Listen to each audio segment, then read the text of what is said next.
ما حكم السفر إلى بلاد الغرب للاستقرار فيها بحجة توفر الأمن وسبل الحياة الطيبة؟ وهل يمكن إنزال حديث جرير رضي الله عنه فيهم: لا يجوز الذهاب إلى بلاد الغرب والعيش هناك بين ظهران المشركين، وتلكم البلدان لا يمكن إظهار الإسلام فيها ولا الشعائر.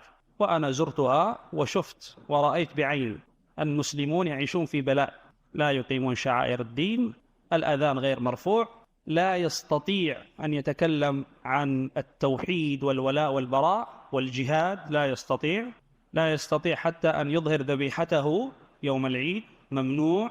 لا يستطيع أن يخرج في مصلى العيد إلا بعض البلدان قليلة.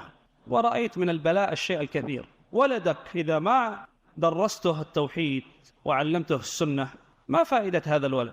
هناك عندهم الأولاد لا يستطيعون، لابد يذهب المدرسة ويختلط بالأولاد ويعلموه يعني أمور النصرانية واللواط وإلى آخره، وأن هذا حق متاح لهذا الصبي، وأنك أنت إذا علمته أو ضربته ستعاقب وسيسحب منك الولد. وما أظنكم يعني يخفى عليكم هذا، معروف